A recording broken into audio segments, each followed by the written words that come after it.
Hello everyone, welcome to ECS CDM 12 Media Computation. We've already been here for a few minutes discussing things, but it's good to start the video with the introduction. Text, strings, literature, poems. All these are core to some digital media experiences and are fully supported in processing. So you may have used print line so far to put text out to the console, but that's really meant, as we'll discuss in the lecture, that's really meant for you as a developer to debug your program. External folks should not be seeing your debug statements, your print lines. So how do we get text on the screen? Well, that's what we'll cover today. This also goes along with Schiffman chapters 17 and 18. So we're back to some readings. Oh, right. And at the heart of this is string, the string class. We've been using strings for a while now, but we haven't delved into their real discrete uses, how they work, what we can do with them, and what facilities we have to manipulate them, change them for our own ends. You know, just like manipulating pixels in an image, you can manipulate characters in a string. So a string is actually an array. We've been working with arrays for quite a while under the hood. So a string is actually an array of characters. So you can see here, there's a char type. Well, a char is just one character, right? And what a string is actually an array of characters. You can index into a string. You can manipulate substrings. We just happen to have, because strings and text are such core things to programs, our core data structures, there's extra utility wrapped around them. There are conveniences on how to create them and use them that there aren't for other arrays. So a character array represents text, but a string is more powerful than just a simple character array. For instance, we have our syntax here. Quote, this is a string of text, period, quote, semicolon. Now, these double quotes around text is a shorthand for making a character array and making that character array into a string object. Right? So instead of, like, we've done arrays before where we've used the curly brace syntax, like curly brace 1, comma, space 2, comma, space 3, end curly brace for an int array, shorthand for an int array with the values 1, 2, and 3 at indexes 0, 1, and 2.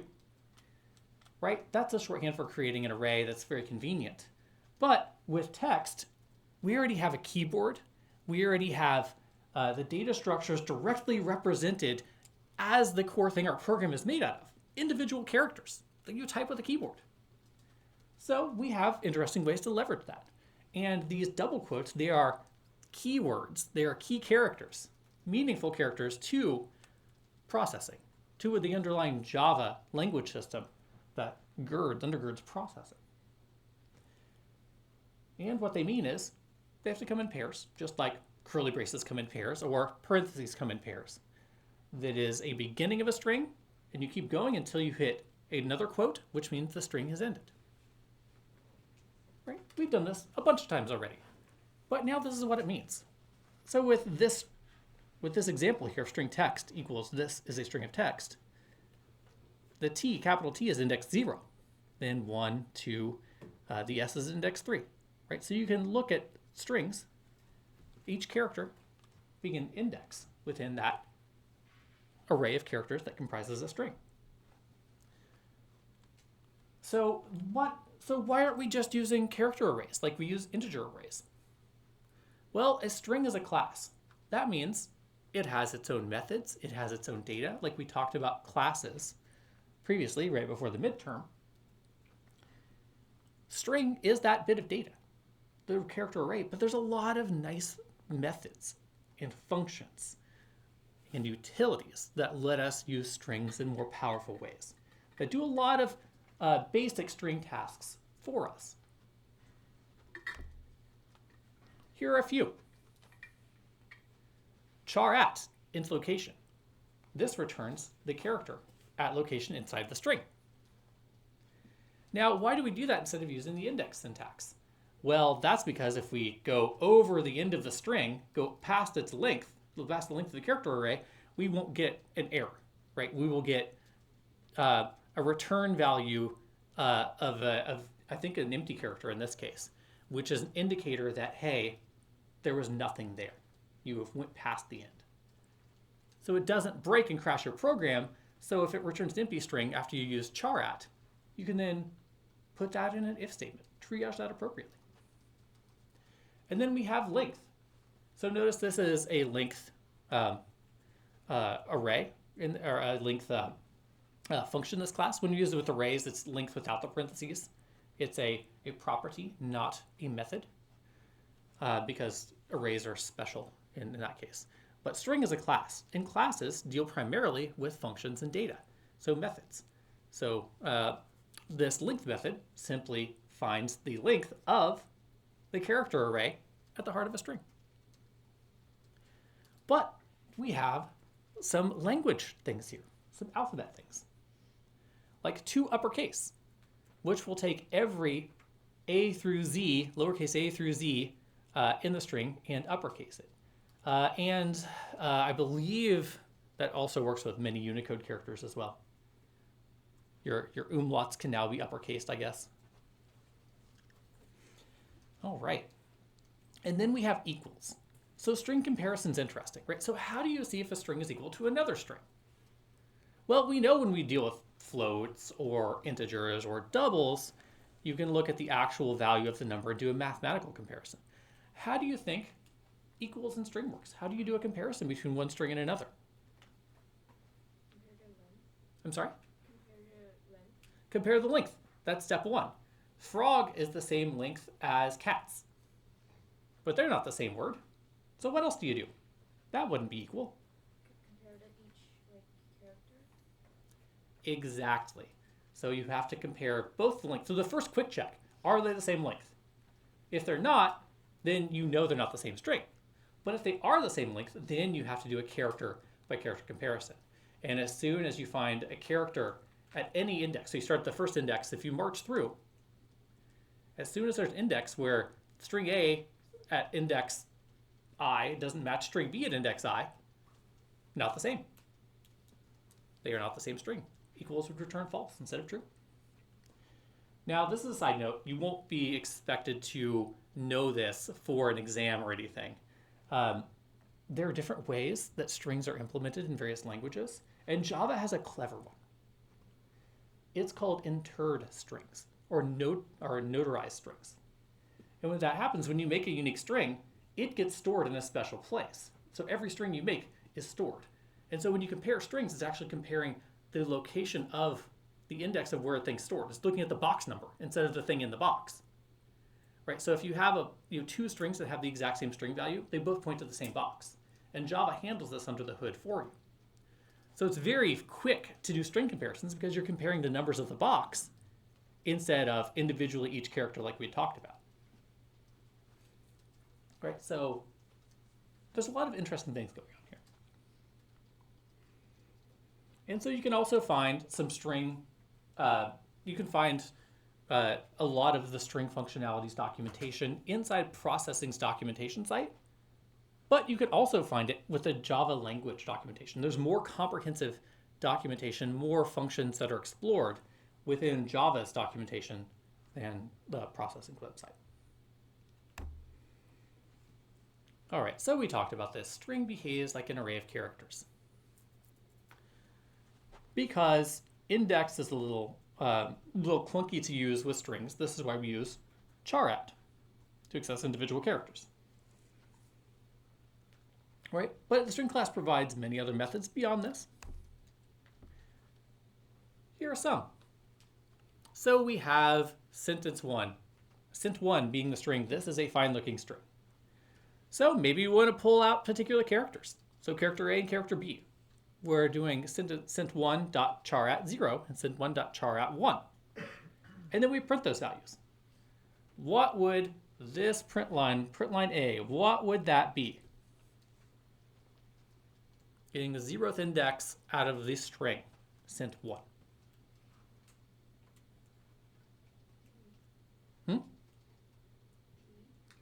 T. The very first index, which is index 0, because we start counting at 0. All right, what about print line B?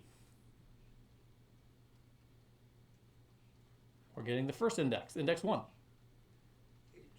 H, right? I'm not trying to trick you here. We're just making sure, we're just getting our brains going for indexes. Great. Now we have this other string named fragment. And string variable named fragment with even better. Right, so we'll use that in the example later. So let's say you wanted to print individually every character in a string. Well, this is how you would do it, right?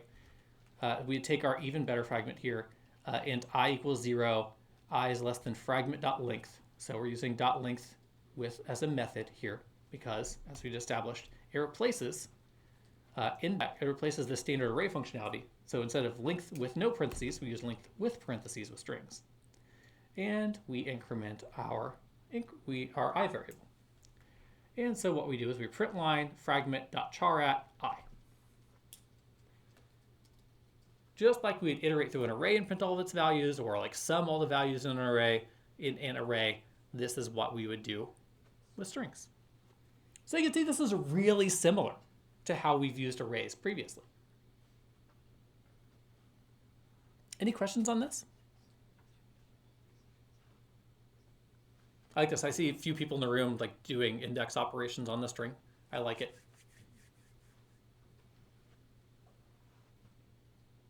Great.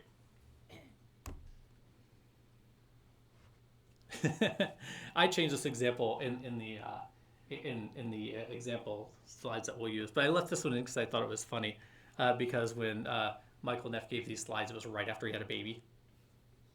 After a baby was added to his family, it grew.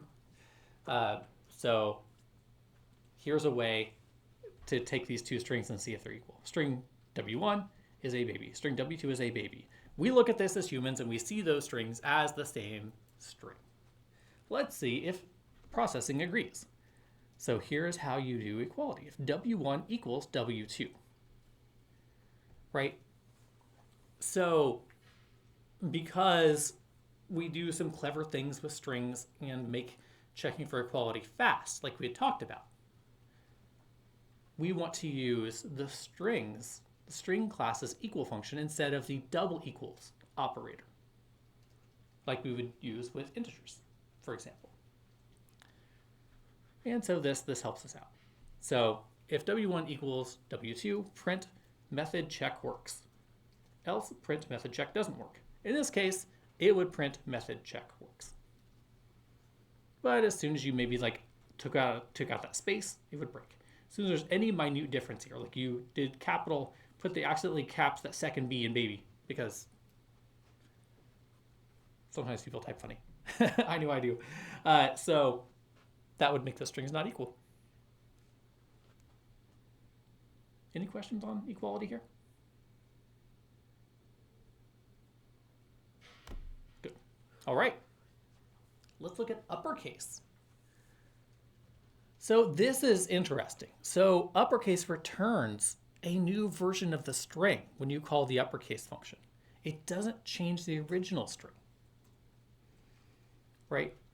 So if you call w1.to uppercase, that would return, a new variable, a new string, a new box. But that box isn't caught anywhere, right? We're not assigning that to a variable name that we know. So it's just been created and returned to nowhere. So when you print W1, it wouldn't actually be in uppercase. It would, this operation would just like silently do its thing, and then we wouldn't have the uppercase value around. So to do this, if you wanted to change the string W1 to its uppercase form, you simply do this. W1 equals W1.to uppercase. And then you print it, and it would be uppercase. Does this make sense? Excellent. Yes. So it's sort of like the passing variables thing with functions, I guess, a little bit, because it's not actually changing the value of anything. It's like passing the value from the string into this new string. Yeah, we call this a side effect free function. Okay. So it doesn't change the thing it's working on, but it returns that altered version. It returns a version of it that is uppercased. It turns out to be a little more flexible when you want to do some more sophisticated things with strings. You can keep the original data intact. Yes. Do we use compare to in processing? Compare to? You can. Java does compare to. It has some compare to functionality, particularly when you're using things that are iterable, that follow the iterable interface. They implement the iterable interface. Fair game. We're not covering that in this class because we're not going anywhere near the more sophisticated ways of using classes. Although I'm a huge fan of using interfaces for decoupling in software engineering. And if you want to talk about that during office hours, I'm very happy to. But a little out of range for this class, but great question.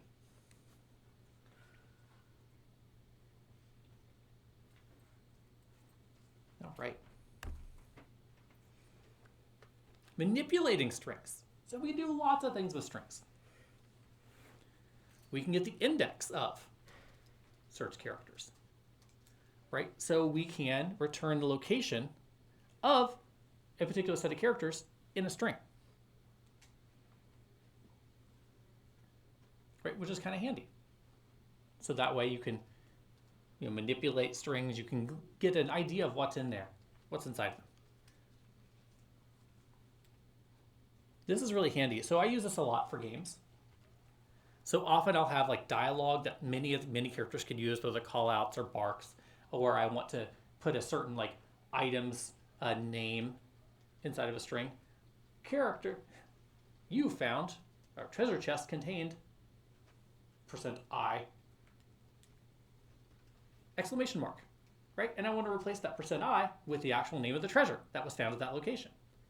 Right, so this is where search characters are good for. If like I'm looking for a template string, like when you open a treasure chest, I can go through there and find the index in that string where I need to put that item name into, search for that particular little tag that I put in, the %I in this case, and replace that with, put inside of that string, the name of the item. Kind of handy. We use this a lot with character dialogue. You can use stuff like this with generative poetry as well. Substring. It returns a substring spanned by the given index values. So if you want to pull out just a little bit of a string, you can. You just have to do it. You just have to give it the range inside the string that you want to pull out. And that will return a new string that is that small portion of that original string. Plus, we've used plus before. This is concatenation. We've used plus with print line. So you can start printing out your variables. Like often you probably have seen in my code in some of the examples, print line, quote, X space plus X location, the variable, plus quote space Y space plus Y location in parentheses semicolon, right? So there, when you run that, you print out on the bottom of the console X value, comma, Y value, right? So you can start seeing where maybe your mouse is or where you put that box. Concatenates two strings, makes it, returns a new string. That's the smushed together version of the two strings on either side of the plus. All right, questions about these? Pretty straightforward? Yes. Go ahead. I guess for index of, so it could you? We'll have an example. Okay, sorry, still don't. Yeah. Next slide here. So this is a fine looking sentence. So here we're getting the location of index of the character, the string A. So what index of is, it's going through the sent1 string and looking at all the indexes to see where a string with a length of 1 with an A in it appears. And it'll stop at the first one. So we're doing this as cent I, or cent 1, and then we're going through the string trying to find I. So index 0 is not the beginning of this string. 1, 2, 3, 4, 5, 6, 7, 8. Hey, look, 8 is. So this would return the value of 8. So you get that index into cent 1, where you find the string that is A. So now our int loc of A has the value of 7. And now we are getting part A, so send substring 0 to location of A plus 1. Now what's this doing? Well, this is returning a substring of cent 1 starting at 0, so including the t, all the way through the index of I plus 1. Right, so we're getting this portion of the string.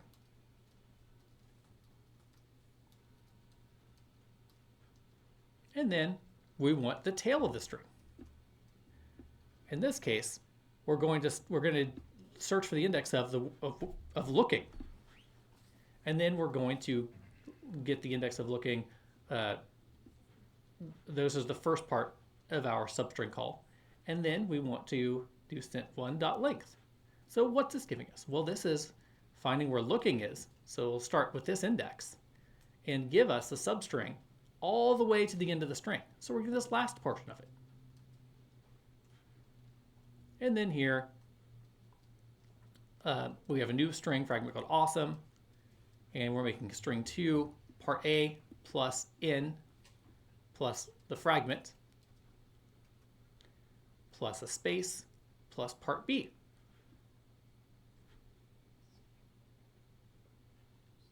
Yes. What if there's another A in the sentence and we want the index of the other A? Yeah, there's a different function you can use to find multiple matches. Index of typically finds the first match, going from left to right.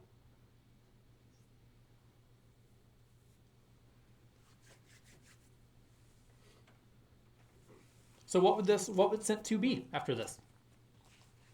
This is an awesome looking sentence. Exactly. Well, yes, this is an awesome looking sentence, and we'll have an example of this that we're going to show in just a moment with this actually working. We actually get rid of the dash as well, because we're using some plus ones in here. When index works, we're actually replacing the dash with a space.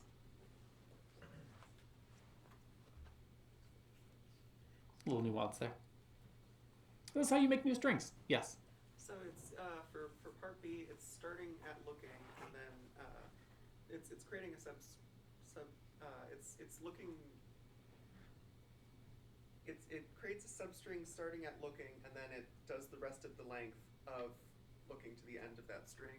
Yeah. Okay. Yep. Exactly. Okay. Just getting the tail. Head in the tail. Okay. Yes. Can you re-explain the purpose of index of? Yeah, the index of is simply looking for the first index within cent1, so this string right here, where this string matches. Doesn't match here, does not, no, yes. So that ends up being this index 7, right? The A string that we match against, that we find inside of this string, starts at index 7. And so that's what this index of returns. It's a way to search your string for something in particular. And here, we're doing it with one character. Right? I guess it's a string consisting of a string array with only one value in it, the character A. Now, here, we're doing the same thing, but we're doing a more complex lookup with a bigger string. So here we're looking for the entire word, the entire string of looking. All the characters in this array have to match. And so then we return the index of where that L is. Right here. Does that make sense? Yeah. Sure. I know this will take some time to sink in. let's take a look at some examples. One moment while I load these up. These are in the materials folder, examples, the text folder in examples. And this is, we're going to be looking at examples of text manipulation.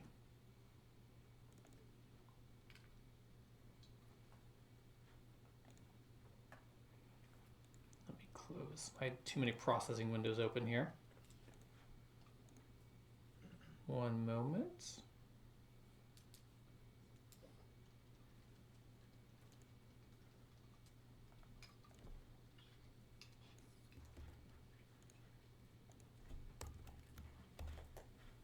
Okay.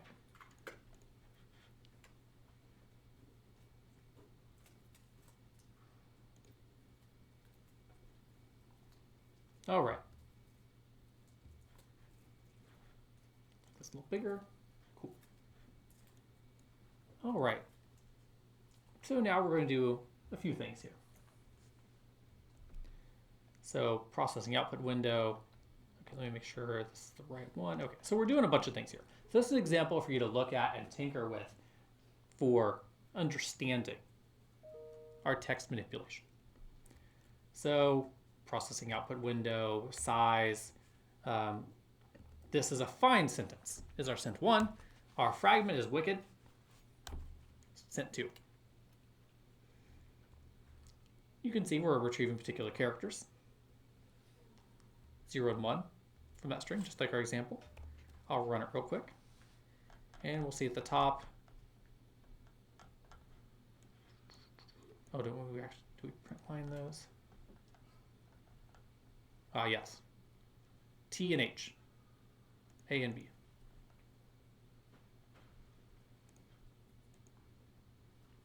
All right, so we retrieve particular characters.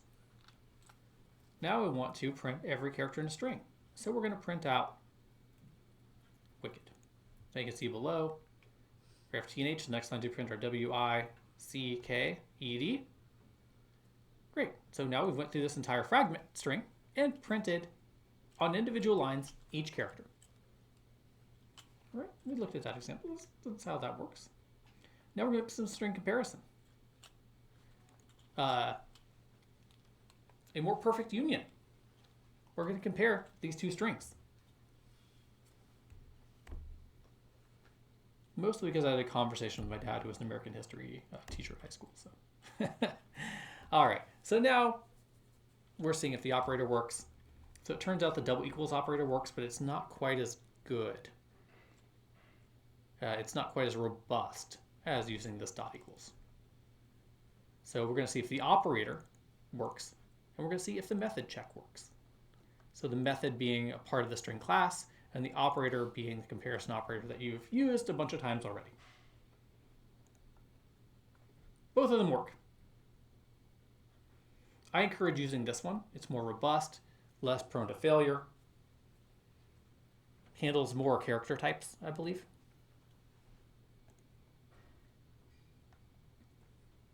And if you change your string type, so you can configure string to be a few different things in Java. It can be standard alphanumeric, old school characters, or it can be like Unicode or UTF.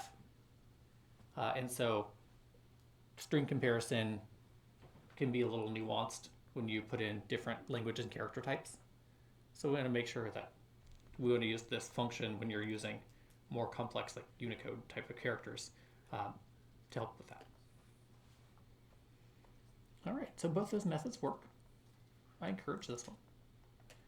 Now let's look at changing case. W1 to uppercase, print W1. So this is our example that should not work. We shouldn't have uppercase in this first print, but we should have uppercase in the second one. Let's take a look. Didn't uppercase, did uppercase, and we call to uppercase with a different string. So we can assign the output of W1 to uppercase to W3, and lo and behold, it still works.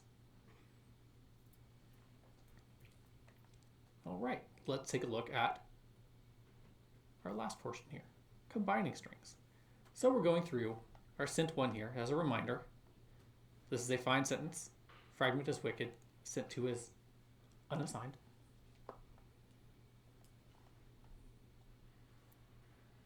So we're going into Sent1 and find the index of A.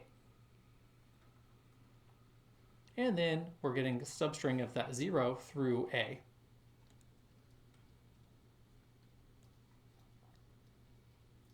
And then you should note that this side is inclusive, this side is not inclusive. So this is because when we use length, length is one past the original index, because length is a count of the number of characters, but index is a counting starting at 0. So the very last item in the string, so this is, let's use wicked here. 1, 2, 3, 4, 5, 6 characters. So length would return 6. But the indexes we're going to look at are 0, 1, 2, 3, 4, 5. Right? So if you tried to get the length index out of it, it would go actually past the end every time. This is why substring is not inclusive of the last one. So if we found 0 through index of A, we want to make sure that we actually capture the A and don't stop right before it, since the index versus length values are different. That's the little technical reason for why you need to do something like this. Why index of is inclusive on the first parameter, but not inclusive on the second. All right. And then we're finding fine here. And we used looking an example in the slides. Here we're using fine, mostly because I wanted to make the grammar of the sentence a little better and then break it. And so we're getting the index starting at fine all the way through the length of the string. So we're getting the tail, head and tail. And here we're actually starting to construct our sentence strings with concatenation. So part A, so the part of the string through A, so this is a fine sentence. This would be part 1. This is part 2. This is our fragment. We're doing part 1, adding an in at the end. Fragment plus part B. And we print sentence 1, sentence 2. This is a fine sentence, and this is an wicked fine sentence. Uh-oh, we have an and in front of a syllable instead of in front of a vowel. We could fix this by removing this in.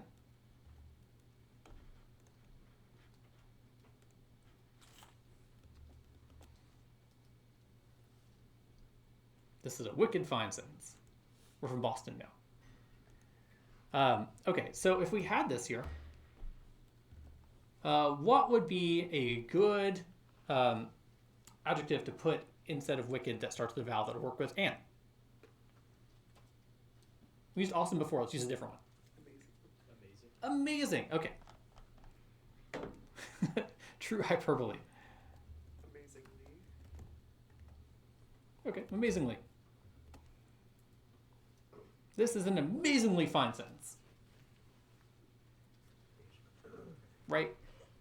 Truly one of the best sentences ever crafted. Okay. Any questions on this? Yes. Could you re-explain, like, there's a part of it, it's like, one's, oh, yeah. Which one? Give me a line number. Sorry? Like, the if W1, This? 3, 4, 5, why is this returning the operator check works? Because it's comparing the strings, the box values of the strings directly. So it does actually work with simple strings, like a more perfect union, or in the case of the slides, a baby. So this technically does work, but it doesn't have as many safety checks, and it sometimes isn't as fast as using the method version. If you're using basic alphanumeric strings, the equals works just fine. But as soon as you want to do Unicode, UTF, 8 or 16 or 32, then this fails pretty often.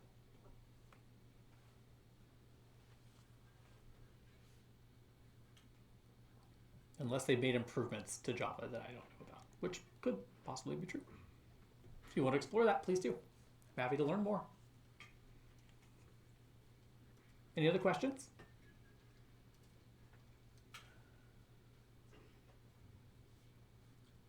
All right, we learned a little bit about strings. Let's continue forth.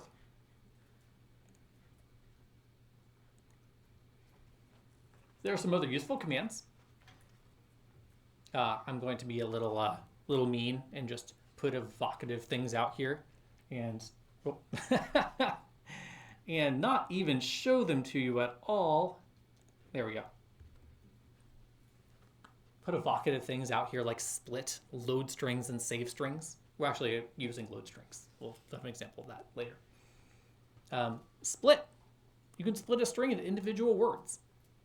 If you have a string with a bunch of white spaces in it, it'll return an array of strings where each entry to the array is a string that is a substring of the original string that has characters in it that aren't empty string or tab.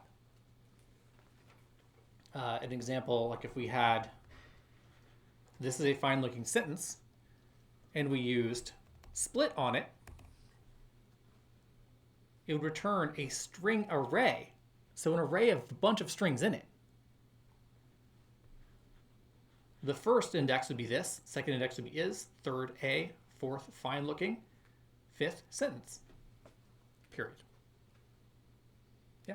So it splits by spaces. Splits by spaces. And there are functions inside the string class that let you set what character or string you do the splitting. Like you may have heard of CSV files. Maybe you used CSV files before? Any data processing, comma separated values? There, you want to split on commas. This is a common like data processing, spreadsheet exporting type of format, where each cell is separated by a comma. So split works very well for that. Load strings. You can read a text file, and every line in that text file will be a string, and you'll get an array of each lines, a string array where each index string in that array is a line from the text file. And save strings. You can save a string array to a text file. So these are some really good utility functions that processing gives you to handle strings more readily.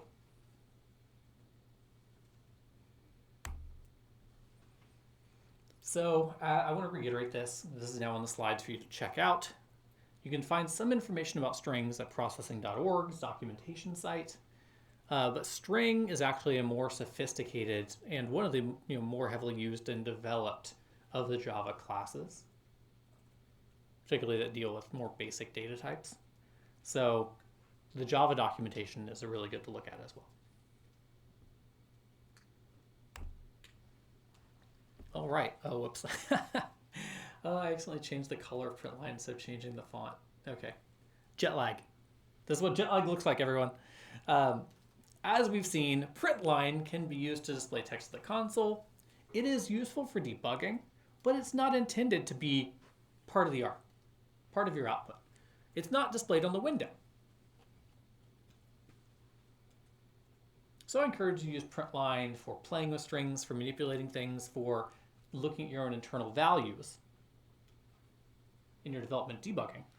But these aren't really things you want to share to the user. So let's talk about displaying text to the main window. So first, you actually need a font, right? So text in a string is like an abstract thing, right? It's the letter A, the letter B. Now, when you're talking about putting those letters or characters or strings onto a screen, onto your window, you need to have a font. You have to know which style to draw them in, how big to draw them out, what should the font size be, right? Everything that you would do in like a Google Doc or a Word editor, dealing with font size, font color, the actual font itself. There's a version of this in processing. No, I did the same thing here. Okay. I'll fix these slides up before I send them out to you. Pretend that these are not gray, but are instead console as font. All right. So what you can do, so with processing, you could have a local version of the font, right? And so you can use the tool menu, create font. And what that'll do is that will bring up all the fonts that processing knows about and let you select one of those. And by selecting one of those, you get that font file saved into your project directory, into the data directory. So if we'll talk about the example soon, but if you want a preview of this, you can go to the simple text display folder. And inside that, there's data. Two screens, simple text display, data. This won't show up on the recording.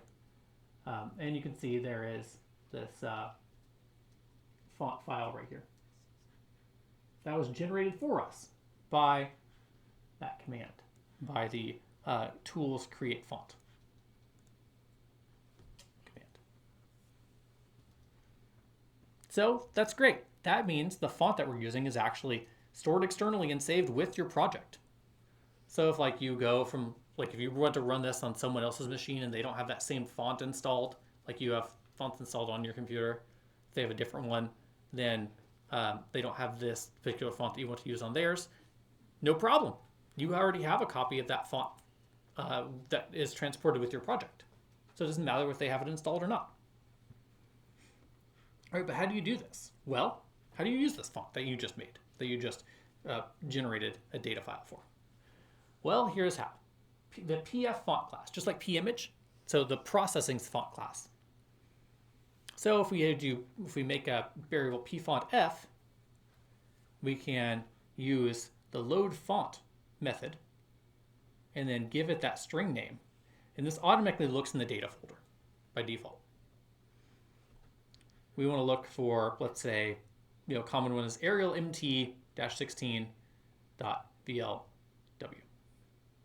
Well, that loads, if you have this font with this name in your data folder, it will look it up, it'll do all the processing of the font to be able to use it internally for pfont to be effective, and load it and populate, make a new box that then f points to, pfont points to. A new instance of the pfont class is generated for you based on Arial MT16. Yeah, Do other types of font files work like PDF? good question. I don't know. I have only used the default font values for this. We can look at the documentation. I'll put a Discord message with this. Thank you.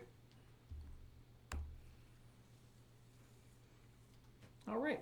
And then the text font method lets you specify which font you want to use. So we loaded that font, that pfont into F. Great. So that's what we'll want to use going forward.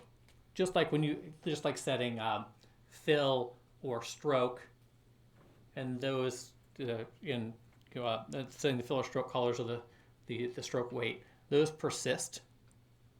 So every time you draw after that, they will be of that color or of that fill or of that stroke.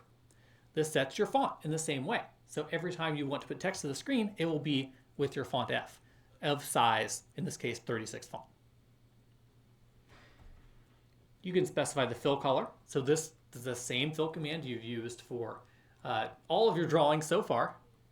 All of, I guess, your non-pimage drawings so far, with your lines and your ellipses and rectangles. This will be the color of the text. And then finally, you use the text command itself to display a string at location XY. And so this will render text 2 pixels on your window of font F, size 36, with fill color black in this case. Let's take a look.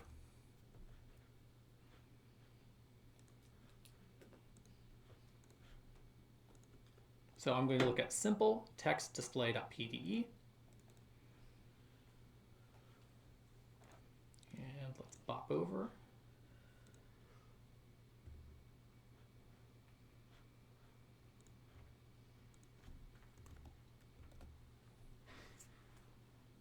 All right. So we have our pfont F. We have a count variable. We have processing output window, size 800 by 800, background 255, and we're loading font into pfont F. We're loading the ones in our data folder, the Andalus 48. And now in our draw command, we're using text font to specify our font. We're using fill. First, we're doing yeah baby at 130. Then we're doing more text. We're going to display more text, but it's going to be of that same font, but size 64. And the fill color will be 200 And then finally, we're going to do font size 96, fill 200 Why is this here at this location? So let's run this.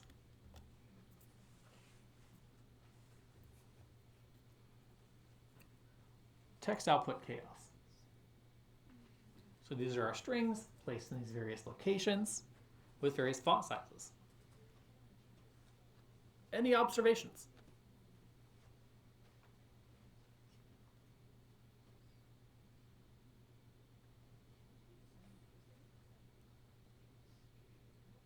Yes. Is it possible to have a bank of phrases and randomize which one gets placed? Yes. Yes, it is. That will be our example later. We'll go through that directly. On point. Yes. So we've established that we can use fill. Could we use stroke? Ooh, good question. Let's see.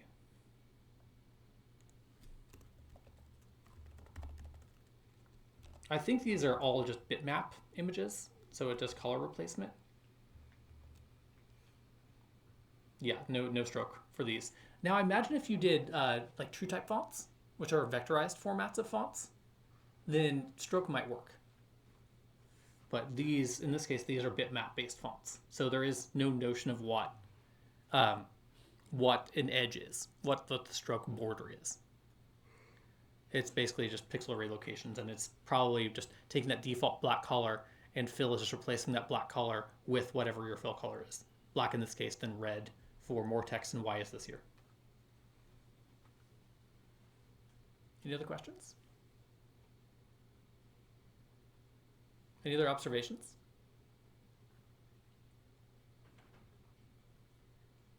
Not that, hey Josh, this doesn't actually look good. Right? This looks pretty bad, right? Let's explore that a little bit. Actually, do you have any questions on the code at this point? So to iterate, made a p font variable. There's no instance to it yet. It's a label without a box.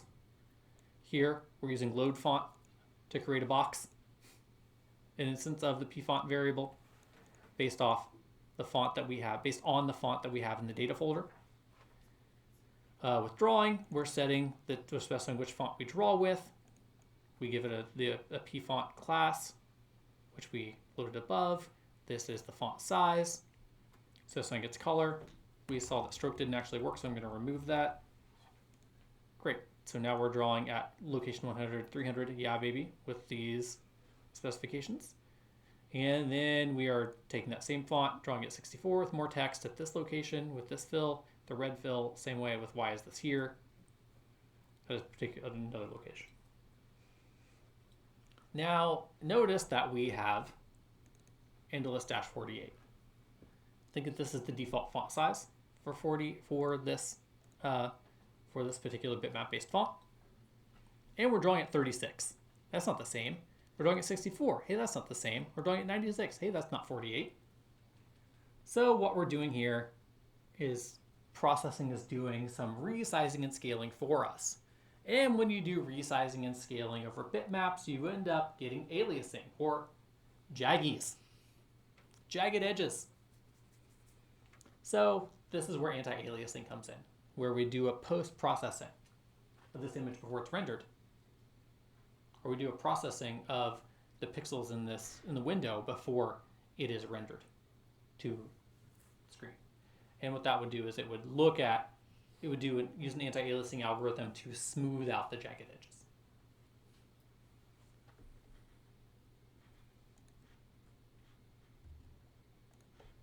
Going back to our presentation.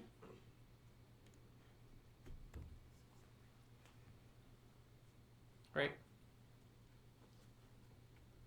So now if you see when you zoom in on these characters, you can actually see significant anti-aliasing artifacts. And as you scale it up more, those artifacts will be even more pronounced.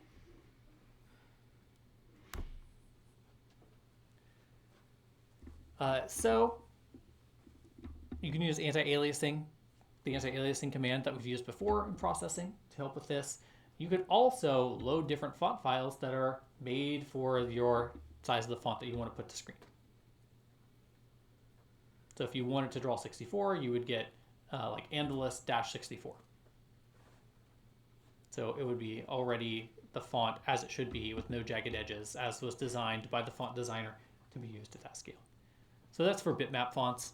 True type fonts or the vectorized font formats are different. We'll see if I'll look those up and see if we can use those. All right. So you could also use fonts that are already in your operating system. So you don't need to make a data folder. You don't have to use the create font command. You can just simply use the ones that operating systems already have loaded. Georgia is a common one. So you can use Georgia 2464. And you can use that font directly. All right. I want to show you one final example. We'll talk over this. So this example is one that I added that's a little more fun. So it is directly in the examples folders called Aramite.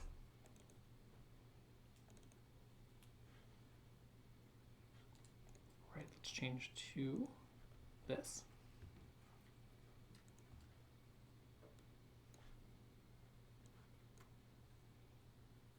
That is the wrong one. Cool. All right, so this one's a little more complex, but we'll go over it. So we're making a P font. Oh, let's make sure we get this here as well. P font, F, and we're going to have a string array called lines. So we have an array of strings, and each string itself is an array of characters. So we have sort of like this two-dimensional array, but you can see lines as a bunch of index strings with an array with a string at each index. And we have a line index integer, and we have a first line integer at 627. All right, we'll make that less of a mystery in a moment. All right, so in setup, we're setting our window title. We're setting the size to 800 by 200. We are getting, let's actually change this back to 48. I was playing around earlier. We're loading the font of Agency FB regular 48. You can see that font file inside the data folder. I used create font, tools create font in processing to make this. And we're using the load strings command, the one we talked about before. And we're actually loading from a website, from Gutenberg.org. So you can load strings. It'll recognize this HTTPS in a string and say, hey, this is actually a web lookup. Alternatively, you could also give it the name of a .txt file that you put in your sketch directory, preferably in the data folder. Then we're calling pick a line function. We'll look at that in a moment. Now our draw command draws a background of 200 and draws lines. So lines is the loaded text from this website. And we're picking out the line index string from those lines and displaying it at 5750. Now pick a line. So whenever we press the mouse, we're calling pick a line as well. So what does pick a line do? Well, it gets a new line index. So a new index out of that array of strings called lines. And what we're doing is we're going to randomly pick from first line, which is index 627, all the way through the end of the lines array. So the big file that we loaded in, full of text, we want to pick anywhere from first line all the way to the end of the file. But there are a lot of blank lines in this file, so we want to make sure we're not picking just a line that is an empty string. So, or just an inline terminator. So if the line that comes back is equal to empty string, I guess while the line that we picked is empty, pick another. So this while loop will keep picking strings until it finds one that's not empty. So we're guaranteed to have something, a line populated. Let's take a look, see how this works.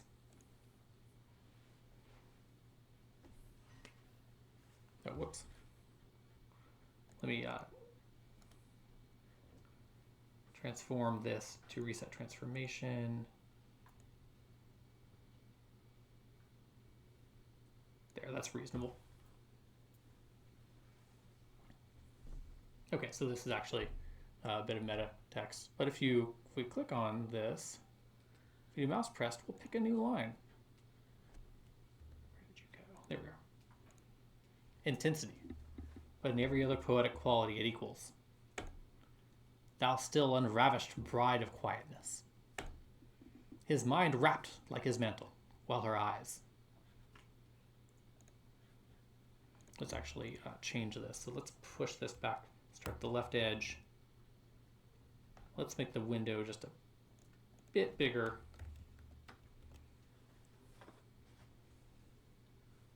So we get a full line. Archive foundations are tax deductible for full extent if permitted. Okay, so that was probably a disclaimer at the end of the file. Page 164, cut, bone.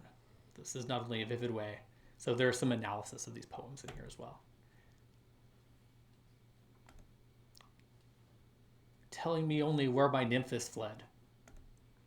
Warranties or other exclusions. Okay, we're getting unlucky here. A burning forehead and a parching tongue. Such noises. Pines. Right? So what we're doing is we're picking lines from Keats' poems and displaying them on screen. So we go to this website, this URL. Let me load that up in a browser.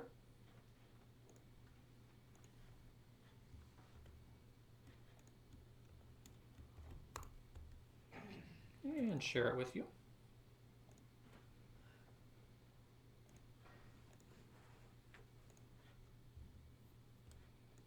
This is the file we're pulling from. Let's make it a little bigger.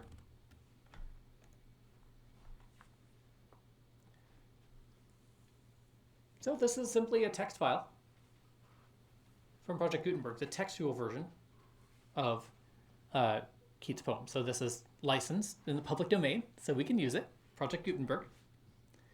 And so there's all this preface, there's the indexes, you can see all the poems here.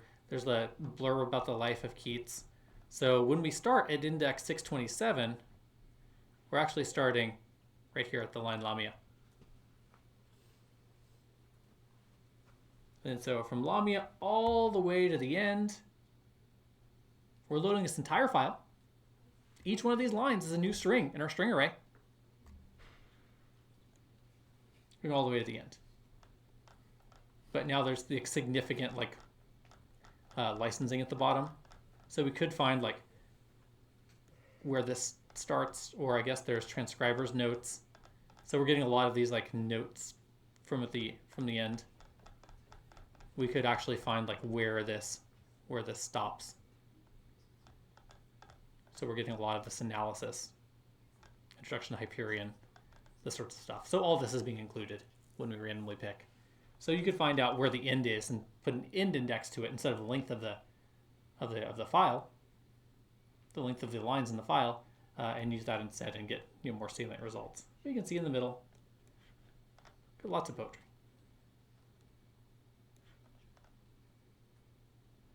And sometimes the line numbers. Hyperion's in here.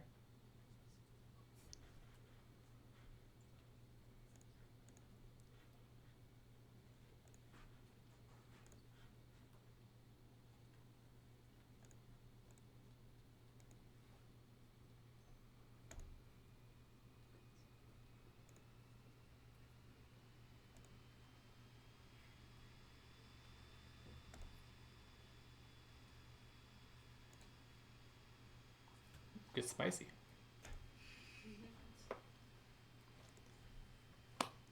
All right, so find your favorite romance novel and put it in here.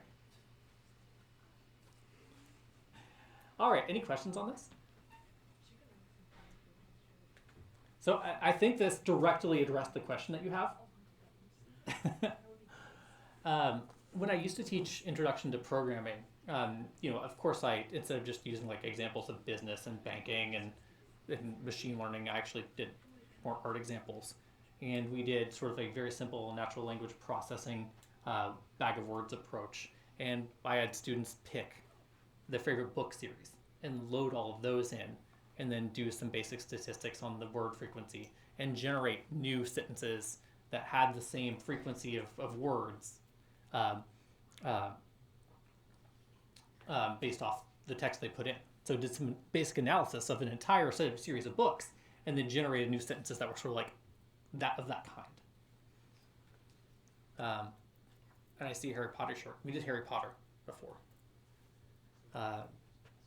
Lord of the Rings. Of course, people were picking things that they didn't actually. I don't know where they got the text from. And I didn't really inspect too deeply because it was for an academic assignment. But they found text of their favorite movie, TV show, scripts, favorite book series, plunked those in there and generated those. So there's lots of interesting stuff you can do with this.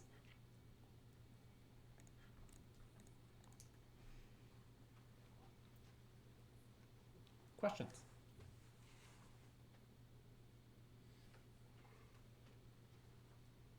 Hopefully you learned a little bit more about strings today. We learned about text, how to put text to the processing window. You learned a little bit about fonts. You learned a little bit about handling arrays of strings. You learned a lot about the string class today. Please do the reading to reinforce this. This could be very useful for your projects. Adding textual components could be quite good. Personally, I like dealing with text. I think this makes some really interesting bits of art. You can animate text. You can have it flow and move and change and transform. You could even do the Star Wars word scroll with transforming and scaling. Lots of stuff you can do here. All right. 3 minutes left. Open question time. If you don't have any questions in just a few seconds, I'll let you go and see you over at the lab. Yeah. I guess on the topic of assignment 6 proposals, are you getting through that? Getting through that relatively soon, or Those have points. or What? are you getting feedback on those relatively soon? Or? Yes. Okay. We just had a conversation about that right before class. Okay. I haven't had a chance to read them all yet, so I wanted to get feedback as well. But the TAs have already read through them all, and I believe we're thinking about feedback as well. So you'll get notifications on that relatively soon. I want to get that back to you as soon as possible. All right. Feedback will probably be like in the next few days. I didn't dismiss class yet, guys. Just kidding. Go ahead. All right, I'll see you all over in lab.